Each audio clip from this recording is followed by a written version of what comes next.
Imaginez votre maison complètement renversée. Certains éléments de la structure resteraient accrochés à celle-ci, alors que d'autres tomberaient. Ce sont ces objets qui seraient considérés comme des encombrants. La collecte des encombrants, c'est le ramassage des rebuts résidentiels trop volumineux pour le bac noir et destinés à l'élimination. Ce service n'est pas un remplacement de l'écocentre ou des autres points de dépôt officiels. Il coûte plus cher, comporte des risques de blessures pour les éboueurs et c'est pourquoi il est limité à certains articles.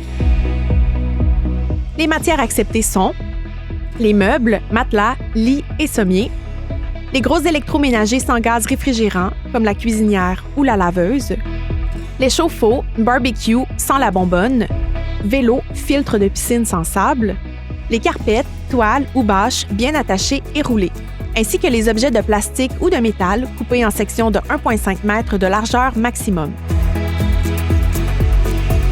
Les articles suivants ne sont pas admissibles à la collecte et doivent être disposés adéquatement. Les résidus de construction et rénovation, comme le bois, les portes et fenêtres, le bardeau, les toilettes et lavabos, les feuilles de placo-plâtre communément appelées gyps, etc.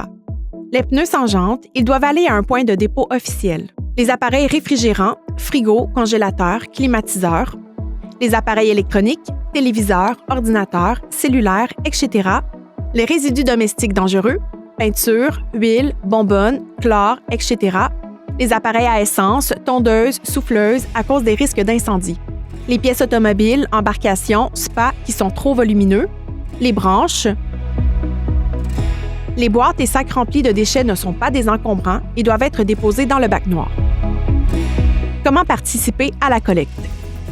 Certaines municipalités demandent de signaler vos encombrants à l'avance, alors que pour d'autres, il suffit de les déposer en bordure de rue la veille de la collecte. Gardez en tête ces quelques règles à respecter pour une collecte sans tracas. Laissez au moins 1,5 m entre vos encombrants et les bacs. Évitez d'obstruer la voie publique et les trottoirs.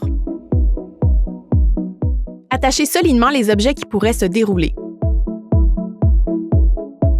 Assurez-vous que les encombrants déposés en bordure de rue soient sécuritaires pour les éboueurs, exempts de clous, vis ou matières coupantes qui dépassent ou qui pourraient les blesser. Avant de jeter un article encore en bon état, privilégiez des alternatives plus écologiques. Réparer, réutiliser, transformer, revendre et donner au suivant. Parce qu'offrir une deuxième vie à vos objets, c'est toujours la meilleure option.